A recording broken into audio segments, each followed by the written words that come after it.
between the two of them. The inside of Coates. Parker gets too heavily involved. And that's Whitehead and Coates.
Well, good evening, everyone, and welcome along to the VRRC, where we're about to hit the halfway point in the VRRC Porsche Cup, this two-class championship that has been entertaining us over the last 3 weeks.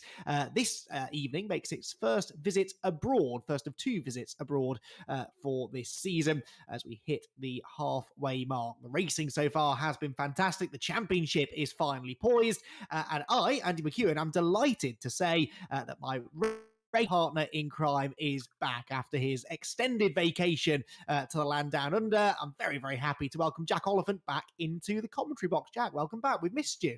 Thank you very much, Andy. Yes, I'm of course much happier here in my office in windy England than I am on the mountain of Bathurst and Mount Panorama.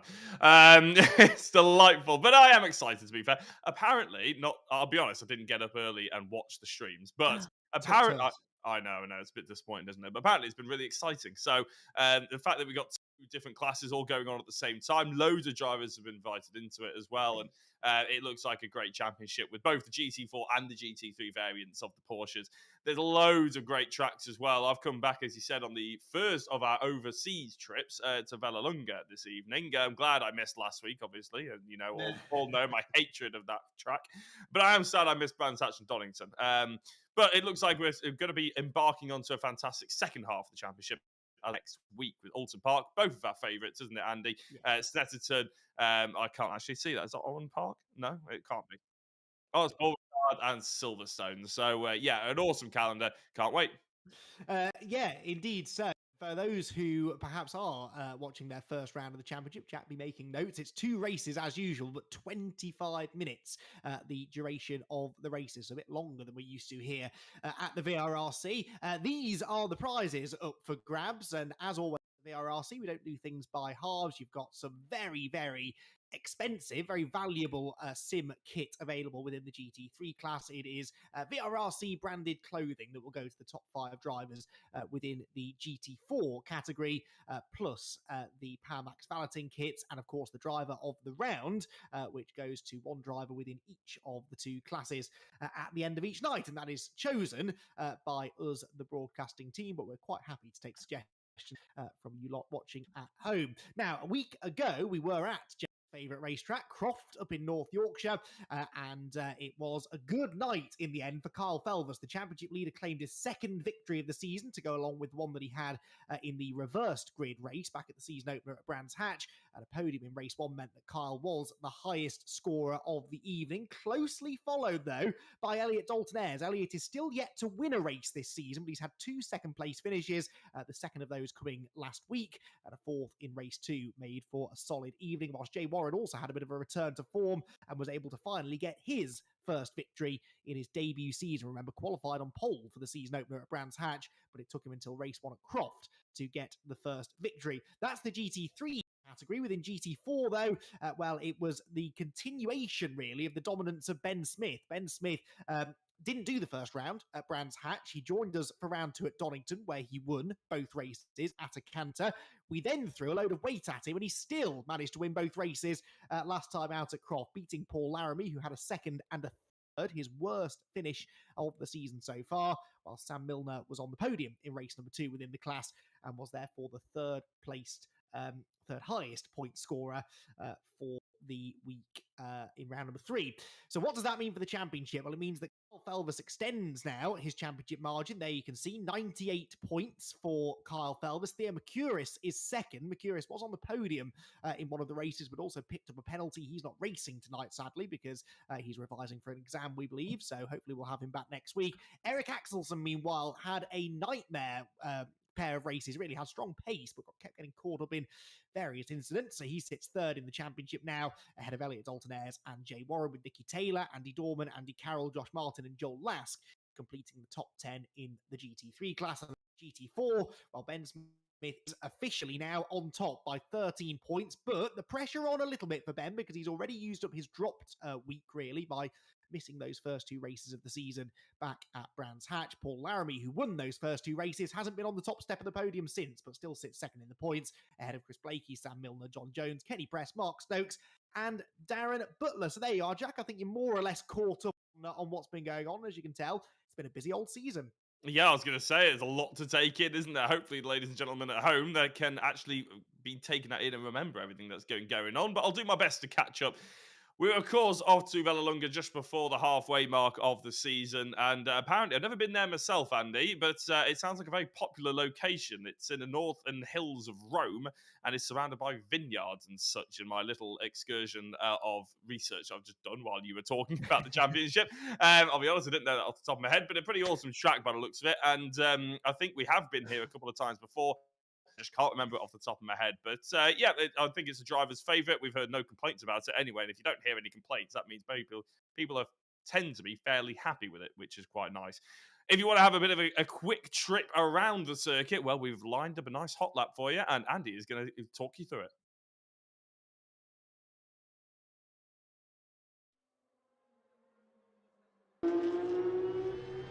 So here we go, back around the Vallelunga circuit, really a circuit of 2 halves. It starts very fast, very flowing, and before getting down to a very tight technical second half of the circuit. The right foot is planted flat to the floor for really the first 20-odd seconds of the lap, through the curve of Grande, not to be confused with the border at Monza that bears the same name. Down the long straight and finally hit the brakes into the cambered double apex right-handers of Jiminy 1 and 2. Exit from that corner really important because it's another long drag now up over a slight crest and down towards Campagno, the best of overtaking opportunities on the circuit. It's a big braking zone into a long sweeping right hand hairpin, and it's second gear probably for both classes of car. In fact, third gear, and that's just holding in the foot car the downforce. Then a short shoot down to Sorate, which is a really good sort of 10-ish degree left-hander. Careful not to run too wide, and then you're just about flat out through this next left-hander before we head into the final complex of corners. An ever-tightening right-hand hairpin at Semaphoro leads you into the slowest corner on the track, perhaps the second only slowest corner on the calendars, and a hairpin at Croft. That is Torrentino. Out of there we go, use all of the curve on the exit before you head into this awkward off-camber left-right S's section. Again, so easy to run wide the curves of the Seto Quarter are like ice, particularly through that sequence of corners. Then into the final turn, named after the city this circuit is closest to is Roma. Out of that back right and head towards the timing line. Towards completion of what is a real roller coaster lap. A couple of good places to overtake, but a couple of places where drivers could make some very costly errors.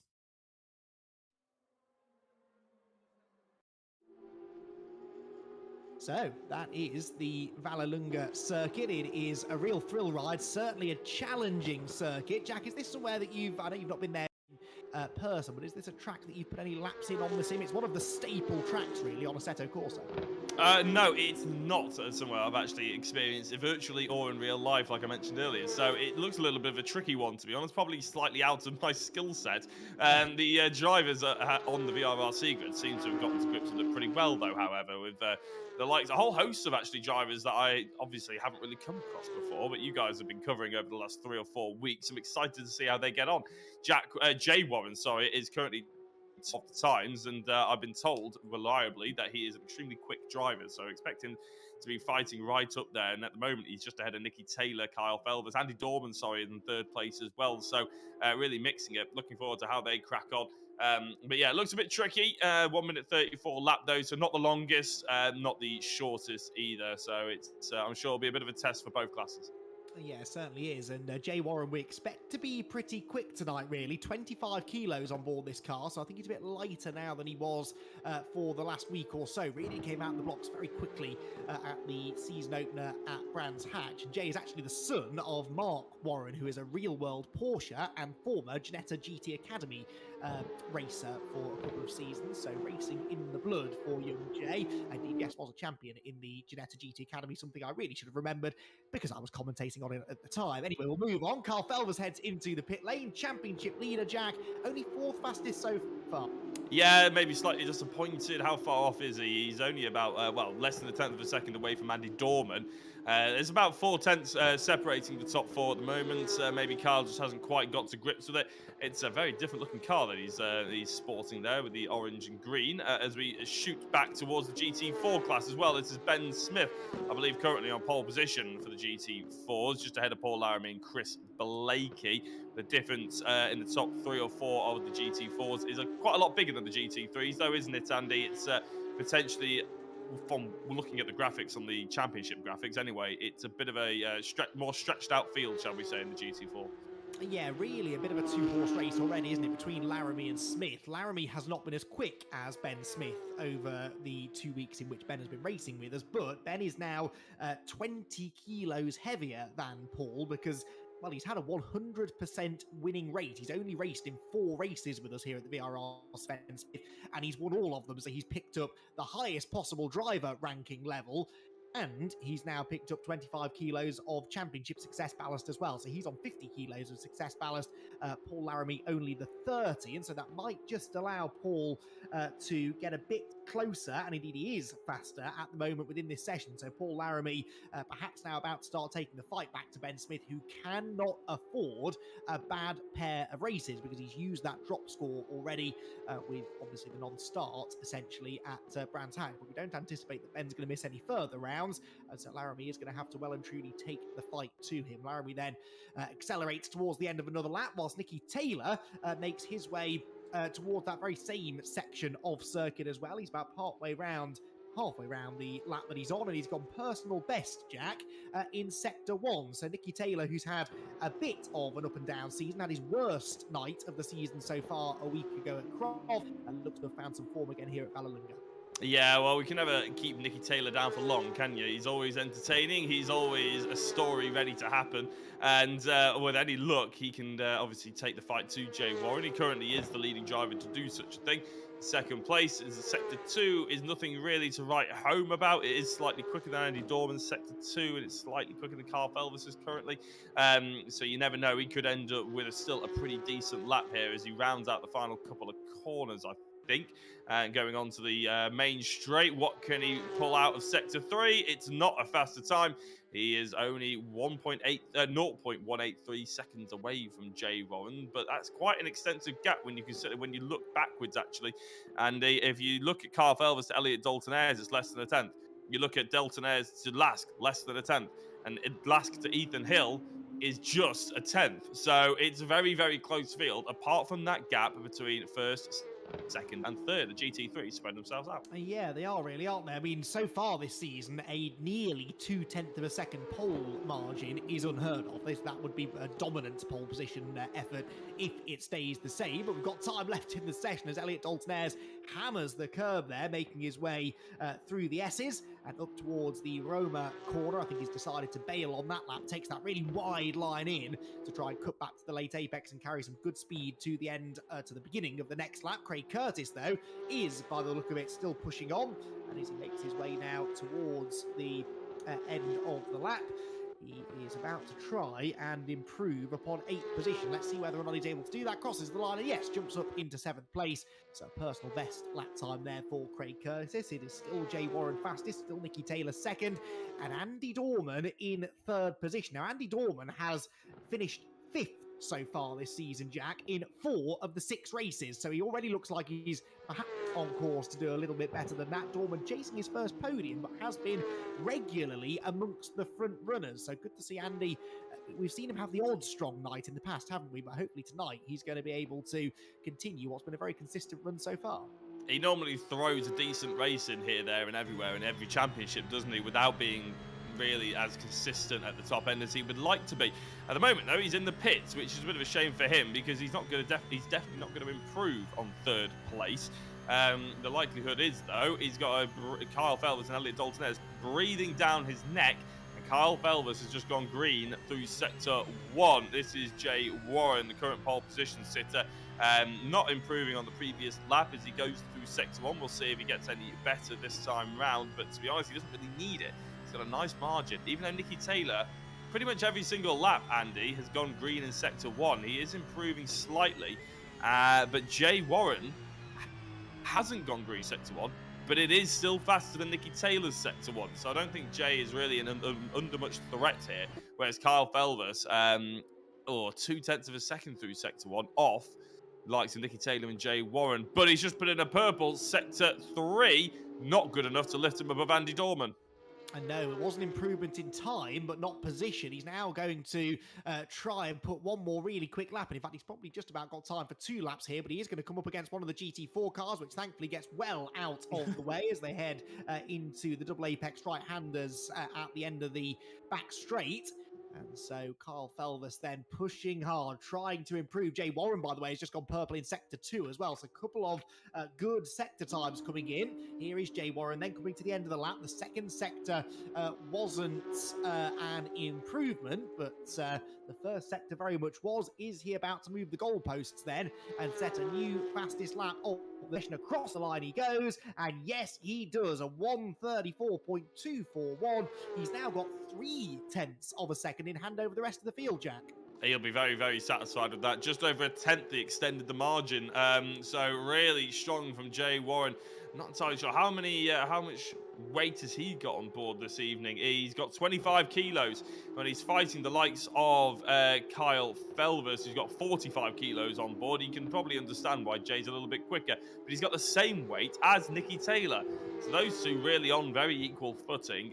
So it's a straight dogfight between them. So far, it's points to Warren with only 10 seconds left to go in the session. I don't think Taylor, although he has just started a lap, hasn't he? Well, he's just gone through sector 1 at a 2:26 sector 1, so he's not going to be improving. No, just left the pit lane, I think, hasn't he? So doesn't really have time to get round and complete the lap. Taylor, I think, is going to have to settle for second place here. It's this final sector, really, where that extra weight, the success ballast, will really hurt. Accelerating out of these tight corners, then the tricky change of direction through the S's that follows this tight hairpin.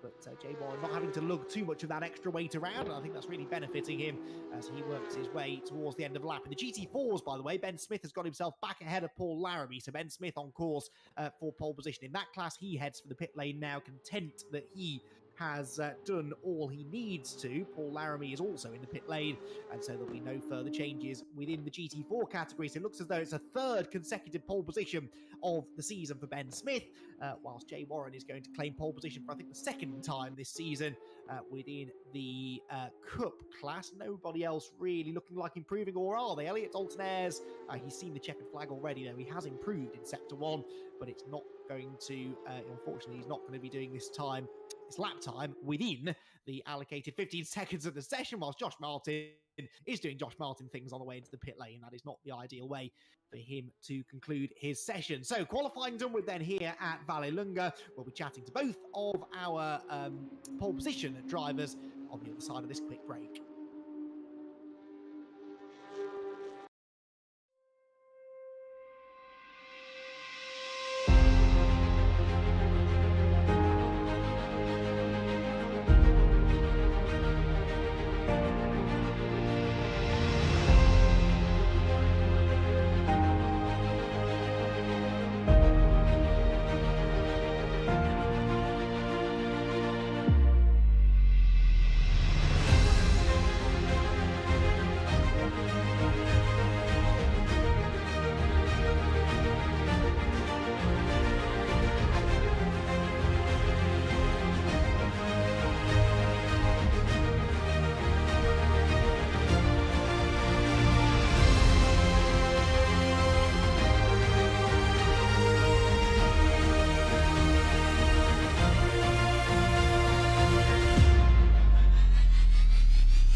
Well, welcome back to the VRRC qualifying done with here at Vallelunga, and we have got our two class pole position starters in the commentary booth with us. And I'm going to start by chatting to the GT3 Cup class pole sitter, Jay Warren, who's continued on from the form that we saw earlier on in the season. Jay, well done.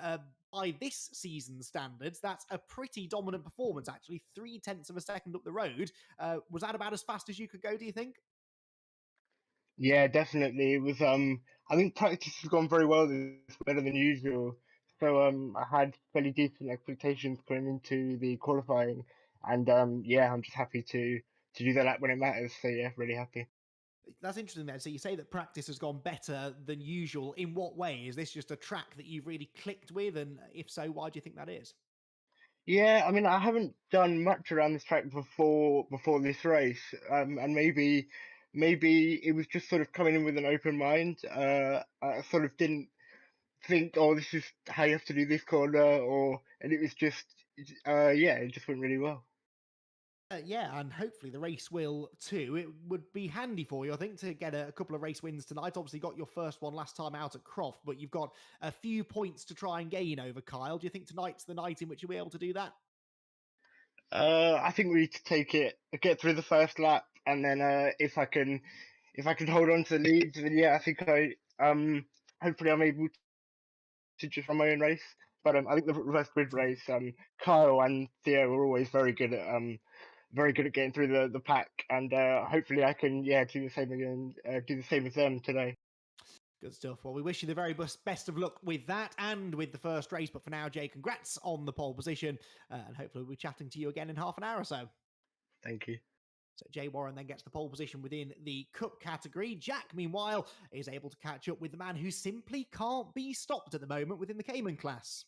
Yes, Ben Smith, hello. And, well, I've heard while I've been away, you've been utterly dominant and you've displayed that you're going to carry on as well here at Vallelunga. How's it feel?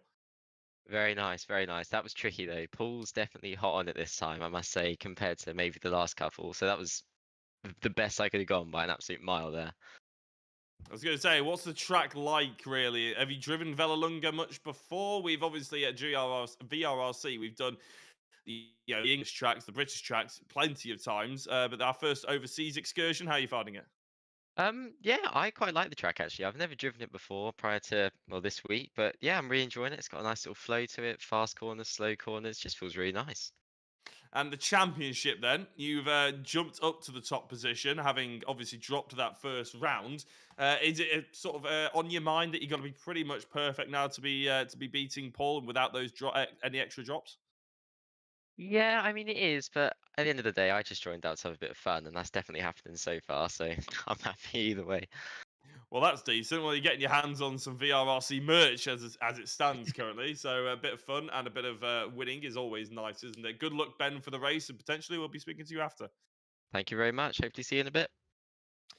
Excellent. So Ben Smith, very pleased, as you would expect, with yet another pole position. But he did suggest there, didn't he, that Paul Laramie might be able to present some slightly stiffer opposition to him this week, which certainly is what we would like to see. Right then, before we dive into the first race, time to update you on a few things going on here at the VRRC, including our fun races. Now, these change on a weekly basis, the car and track combination changing. And, well, this week we are using a car that I have to say I'm not super familiar with. I'm vaguely aware that Formula Mazda was a thing. I don't know if it still is. But anyway, a car that looks very, very good fun to drive, reasonably powerful, very lightweight, decent amount of downforce without being too easy to drive. And really, the same could be said of the circuit. Bridgehampton, we raced there in a touring car championship, I seem to recall a couple of seasons ago, and it produced some really fantastic racing, a challenging circuit. If you want to come and join in, then get involved on the VRRC Discord. They are free to enter these fun races. 8 o'clock on Sunday evening is the time that you need to turn up, Jack.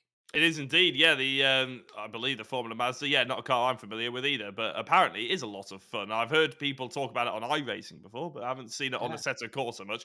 Anyway, that's the fun race taken care of. We've also got another free to enter start event, and you'll all be used to this by now. It's the time attacks around a skip barber, which actually, if anybody is an iRacing aficionado, skip barber is a very popular class, isn't it? Along with the Mazda MX-5, it's around Barber Motorsports. So the time attack runs for 2 weeks from the 27th of November. Free to enter. You can just jump on the server at any time, set as many laps as you want over those 2 weeks, 1 or 2,000, depending on how dedicated you want to be. If you are a member of the VRRC, then you can win cash prizes for the top 5 as well. So if you're not a member, you can just jump on and see how competitive you are and just have a bit of fun, but you won't be able to win the prizes. But it'd be a good way to get yourself into the Discord and into the sort of community that we're building here. So yeah, that is the time attack. Runs for 2 weeks from the 27th of November. Yes, so a bit of variety there for you. We're going down a single-seater route this time with our fun race and time attack, and we hope to have you on board. Right then, we're going to take another very quick break. Then we will have our first race of the evening. Can Jay Warren convert pole position into a second win in as many weeks? Well, you'll need to stick around for a couple more minutes to find out.